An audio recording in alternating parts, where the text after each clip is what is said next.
relativity and new quantum mechanics found a wonderful theory, as simple as possible thing you could write down for the motion of electrons, Dirac's theory of electrons, which was a complete quantum theory of electrodynamics. So there was Maxwell's equation.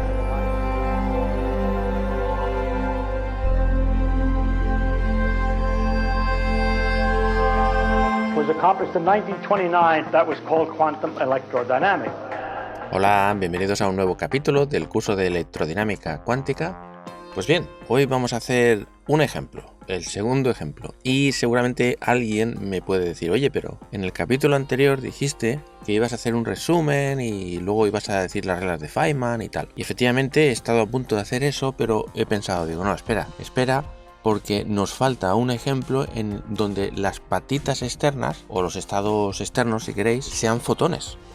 Porque si no, habrá algunas reglas de Feynman que queden así un poco raras, entonces es mucho mejor empezar por ese ejemplo. Lo quería hacer después, pero creo que es mejor ahora. Eso sería la mala noticia, pero la buena noticia es que todo el trabajo que hemos hecho en los vídeos anteriores nos va a servir para hacerlo mucho más rápidamente. Vale, entonces el ejemplo que queremos hacer hoy es este de aquí. Y la expresión matemática que nos va a interesar es esta. Vale, a ver, aclaro un poco. O sea, supongamos que hacéis pausa a este vídeo un momentito y vais al capítulo 14. Escucháis los primeros 11 minutos y entonces veréis que en ese caso, en el capítulo 14, llegamos a esta expresión y le falta esto de aquí. Hicimos esta contracción y aquí no habían electrones y fotones. Estoy hablando del capítulo 14, sino que había un electrón, un positrón y lo mismo aquí. ¿Vale? Esto era capítulo 14. Y por supuesto esto no estaba. Vale, por tanto, toda la argumentación que hago en estos 11 minutos me la ahorro porque ya la hice.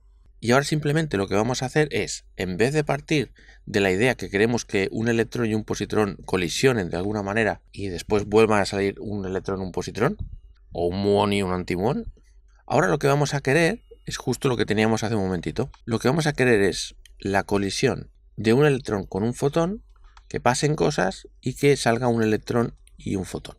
Esto es lo que vamos a querer. Y vamos a argumentar de forma muy parecida a como lo hicimos en el capítulo 14, para saber básicamente qué componentes tenemos que poner, si las más o las menos, y qué contracción tenemos que hacer. Vale, si os suena chino todo esto que estoy diciendo, insisto, escuchad los primeros 11 minutos del capítulo 14. Vale, entonces ahora tenemos que elegir dos cosas. Una, ¿qué es lo que vamos a contraer? Que esto básicamente es descubrir qué partícula se va a propagar en una línea interna. Y sobre todo tenemos que coger, pues, y poner la componente más o la componente menos de cada uno de estos campos. Perfecto, entonces vamos a poner los máses y los menos.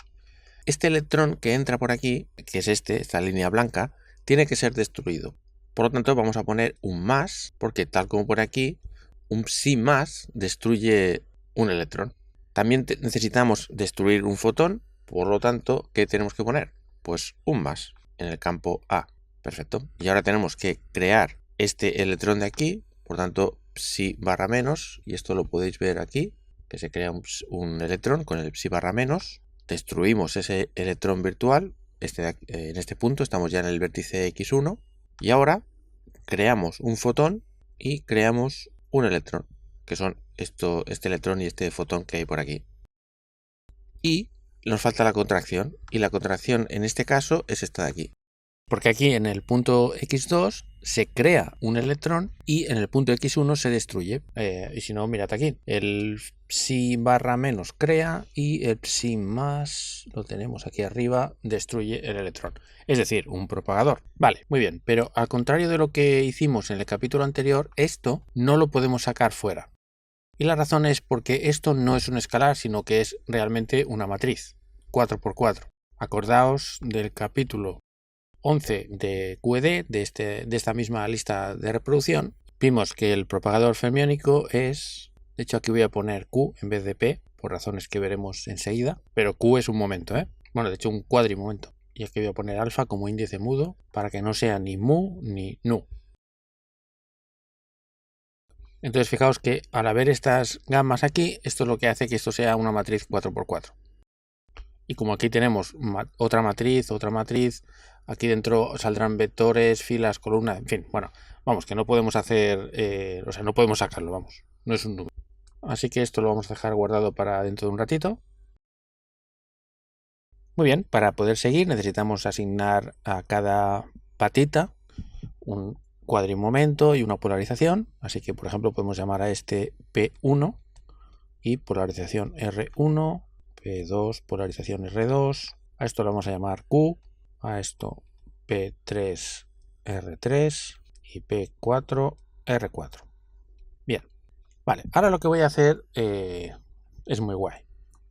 Porque lo que vamos a hacer es utilizar lo que hemos aprendido en el primer cálculo para hacer esto no digo en 40 segundos, pero muy rápidamente.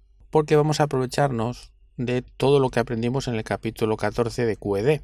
Y si os acordáis, por ejemplo, cuando tenemos en cuenta el campo psi más actuando sobre el electrón, es decir, no es que solo haya un electrón, sino que este campo solo crea o destruye, o sea, afecta a electrones o positrones, no a fotones. Pues bien, esto lo desarrollamos en el capítulo 14, insisto, y vimos que después de hacer unas ciertas operaciones, pues resulta que daba esto.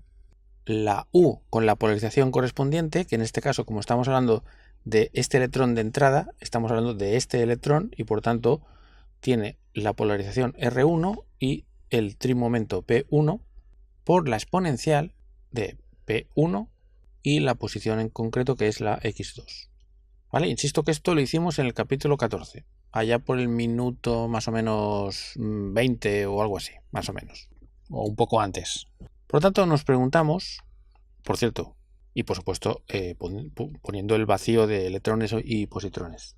Claro, entonces, ¿qué pasará o qué creemos que va a pasar actuando por intuición si aplicamos ahora el A más nu en el punto X2 sobre el fotón este que tenemos por aquí? Me refiero a este fotón. Hombre, si nos fijamos en el psi más, fijaos que tenemos esta U y esta exponencial, que es justamente lo que ha salido aquí.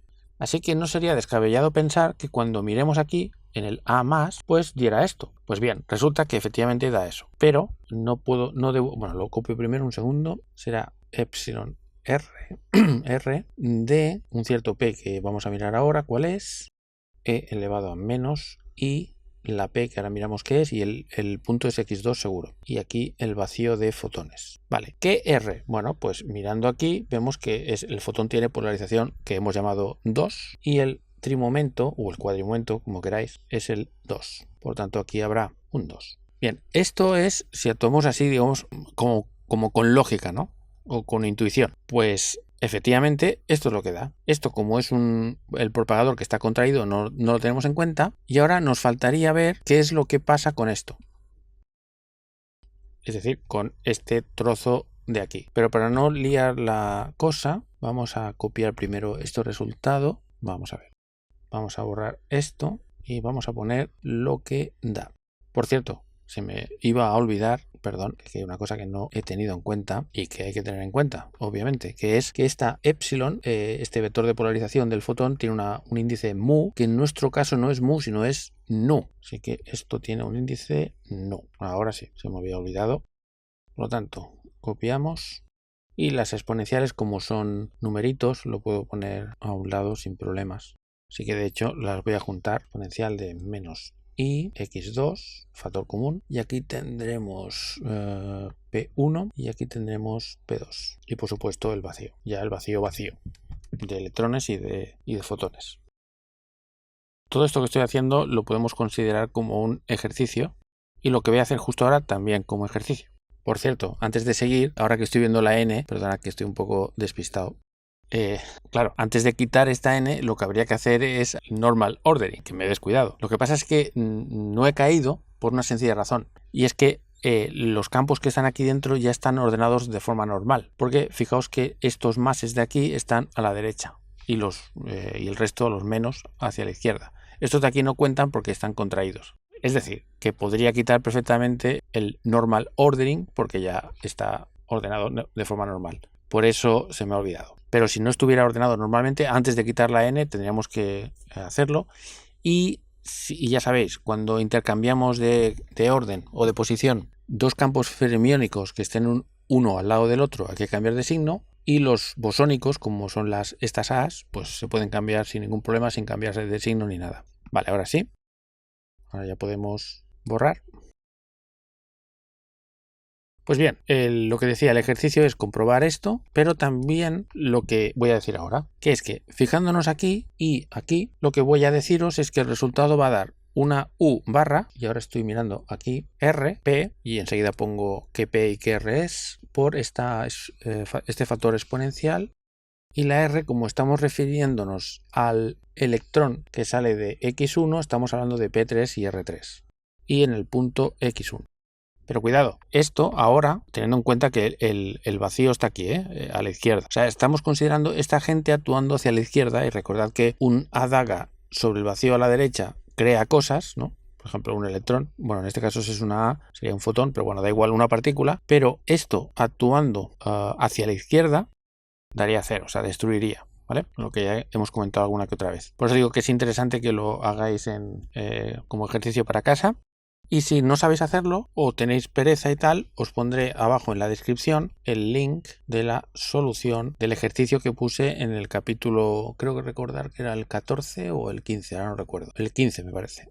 No, sí, en el capítulo 15, creo recordar, os puse, digamos, cómo calcular esta parte izquierda, no en este caso concreto, sino en el caso del capítulo 15, pero que vamos, es casi calcado. Bueno, pues esto lo dejaré abajo en la descripción. Más que nada por si alguien tiene pereza en calcular. Vale, luego pondríamos el gamma mu, que no se me olvide. Vale, y esta señora, este A menos, pues mirando aquí, os digo que va a dar justo lo que tenemos aquí, es decir, epsilon asterisco R, en este caso será 4 de P4, y el índice este va a ser este de aquí, o sea, el mu. Y luego la exponencial, estamos con el A menos, estamos con esta, correcto. Y P4, y el punto es el 1. Maravilloso. Así que entonces voy a quitar ya esto para que no, en fin, para tener un poquito más de espacio. Así que vamos a ver, vamos a copiar todo esto. Que por cierto, ahora este sándwich, o sea, este bra, ya puede atravesar directamente y hacer un sándwich con el ket del vacío que tenemos aquí a la derecha. Esto en principio lo consideramos normalizado, por tanto se va, o sea, es igual a 1. Y esto básicamente es lo que queríamos encontrar. Pero si me permitís, ya que estamos, vamos a sustituir este propagador, o sea, esto de aquí, vamos a sustituirlo por lo que es. Vale, y no me cabe, así que vamos a poner este factor exponencial aquí y este también. Ahora los juntaré todos en uno. Vale, y todo esto lo voy a poner aquí aparte. A ver, es la exponencial. De hecho, incluso voy a aprovechar y voy a poner esta señora también aquí al lado. Vale, a ver, que tenga menos i x1 tendremos. Vale, menos i x1 tenemos una q, estoy mirando aquí. Y luego de x1 tenemos una ip4, por tanto menos p4 y p3 por aquí. O sea, menos p3. Vale, y con respecto a x2... todo esto de aquí, P1 más P2 y ya está. No, perdón, y menos con menos es más, por tanto menos Q. Vale, estoy mirando aquí, ¿eh? Así que entonces tenemos esto de aquí. Perfecto, vale. Y ahora recordad que lo que hicimos también para colisión de electrón-positrón, muón, antimuón, lo que hicimos era integrar para D4X1 y D4X2. Es decir, que estos dos puntos o estos dos vértices podían ocurrir en cualquier punto del espacio-tiempo, para así contemplar todos los posibles caminos que conectan el inicio con el final, que es típico de la mecánica cuántica. ¿Vale? Esto es, insisto que estoy yendo bastante rápido y al grano porque ya lo discutimos con detalle en el capítulo anterior. Estoy siendo bastante pesado. Me doy cuenta de lo pesado que soy, pero bueno, espero que me perdonéis. Vale, entonces vamos a imaginar que vamos a escribirlo bien. Vale, vamos a integrar con respecto de x1 y de x2. ¿El qué? Pues integrar todo esto. Pero si os fijáis, como nada de lo que hay por aquí, o sea, hasta aquí, todo esto no depende de x. Por tanto, en realidad, lo que es la integral solo afectaría, vamos a ver si me cabe, bueno, lo pongo por aquí. Y pongo un puntito, como diciendo que todo esto viene por aquí, ¿vale? Bien, Pues esto, estas integrales solo afectan a estos bichos. Es más, incluso podemos poner este x2, esta integral, porque dependencia en x2 solo hay aquí. Y aquí es donde ocurre lo que ocurrió en su momento, que esto es 2pi a la 4 por la delta de Dirac de estos cuadrimomentos, P1 más P2 menos Q. Así que fantástico, todo esto no lo cargamos y esto da exactamente lo mismo. Quiero decir, otra delta de Dirac, 2pi4, delta de Dirac Q menos P3 menos P4. Por lo tanto, este punto x1 y x2 ya está integrado para todos los posibles, así que ya no está aquí. Vale, y ahora nos vamos a cargar este 2pi4 con este 2pi4 y nos vamos a cargar esta integral utilizando, por ejemplo, esta delta, que nos va a decir, o que nos dice, más bien dicho, que Q, o sea, allí donde veamos Q, tenemos que poner P1 más P2. Y en el único sitio donde hay Q es aquí y aquí. Así que lo vamos a hacer. Esto va a ser gamma alfa P1 más P2 con el índice aquí abajo más m P1 más P2 al cuadrado menos m cuadrado. Y ahora recordad que esta más i epsilon también se iba y la argumentación también la dijimos en su momento. En el capítulo 15, creo recordar, bueno, es que estamos haciendo lo mismo, por eso no vuelvo a repetir. Vale, por lo tanto esto fuera y es esta la delta que nos hemos cargado. Al final, cuando teníamos un estado en el futuro remoto, out, sandwicheado con un estado de ciertas partículas en un pasado remoto, y nos preguntamos cuál es la amplitud de probabilidad de que pase de este pasado a este futuro, y nos da esto, teniendo en cuenta este tipo de caminos, que hay otros caminos, de hecho hay infinitos caminos posibles, pero este sería el más relevante, y aún no he explicado por qué, pero eso vendrá en el resumen. Pero dijimos que este bicho era igual a el número i por la amplitud de scattering por 2pi4 y la delta de... Por cierto, me estoy dando cuenta que, si os acordáis que antes la Q la hemos cambiado por P1 más P2 en todos los sitios, la he cambiado aquí y aquí, aquí y aquí, pero se me ha olvidado sustituirla aquí, perdón, así que lo hago. Vale, ahora sí. Total, que comparando esta fórmula genérica con esto de aquí, vemos que todo este rollo es igual a i por la amplitud de scattering. Por tanto, podemos cancelar esta i con esta i y ya tenemos la amplitud de scattering. Vale, entonces hemos calculado la amplitud de scattering siguiendo este dibujito y en realidad, si lo hacemos bien, tenemos que incluir un menos q por cada vértice, porque recordad que hay menos q psi barra gamma mu a mu psi en el término de interacción de lagrangiano, o sea, y esta menos q no la hemos puesto. Por tanto, si ponemos menos q al cuadrado sería pues eso, q al cuadrado, ¿vale? Para hacerlo bien. Por tanto, el poner aquí q cuadrado significa pues eso, que estamos a orden q cuadrado. Pero si introdujéramos más vértices, pues entonces sería orden pues q a la 3, por ejemplo, o q a la 4. Es decir, que cuanto más vértices y más complicado lo hagamos, más exponente tendrá esta Q. Pero si la Q en las unidades naturales, aquellas que os dije en el capítulo, ahora no recuerdo cuál, creo que la anterior, esta Q tenía que ver con alfa y alfa era 1 entre 137. Es decir, que esto, en las unidades en las que trabajamos, esto es un número pequeño. Por lo tanto, cuanto mayor sea este número, más pequeño es la contribución y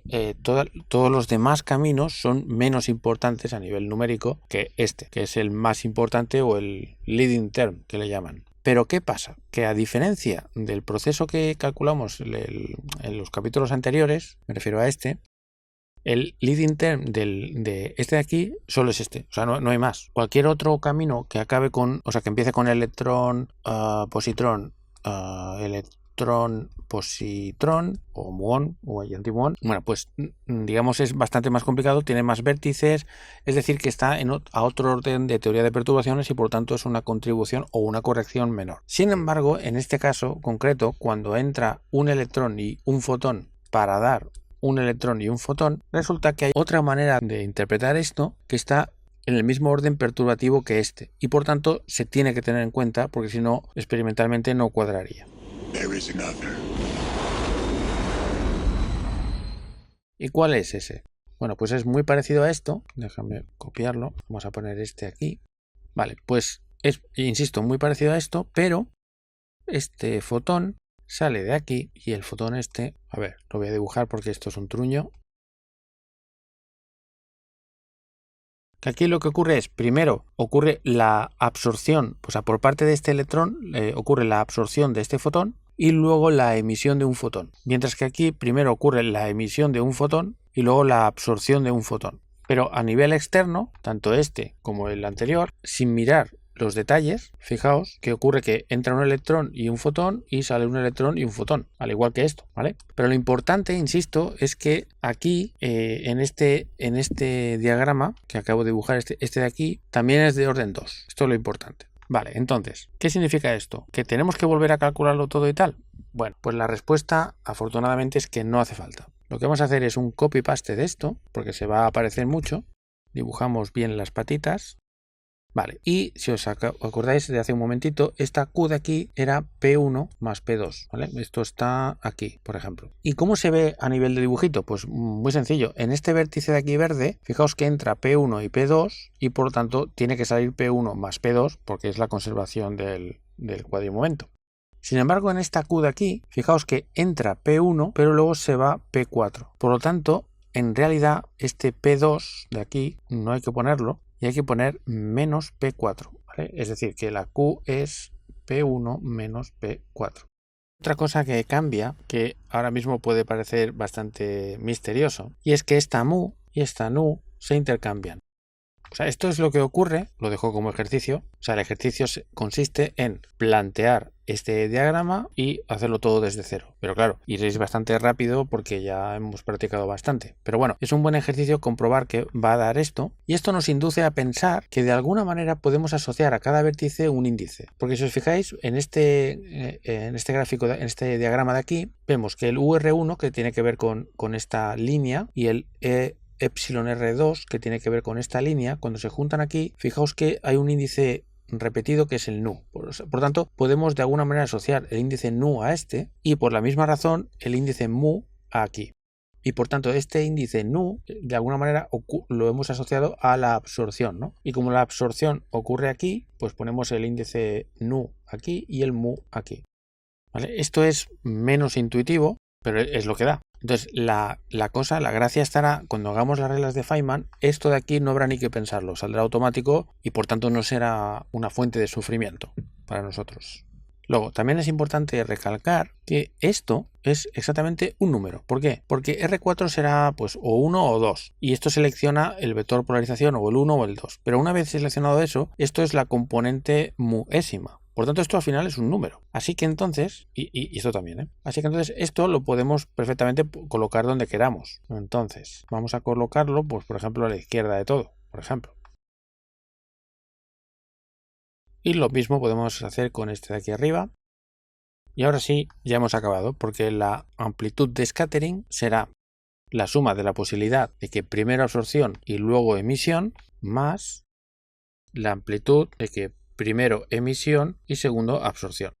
Muy bien, pues hasta aquí quería explicar. Si os animáis a hacer el ejercicio, enviadlo al link que hay debajo en la descripción para compartirlo libremente y gratis, por supuesto, con otros suscriptores. Y nada, muchas gracias por ver este vídeo y hasta el siguiente.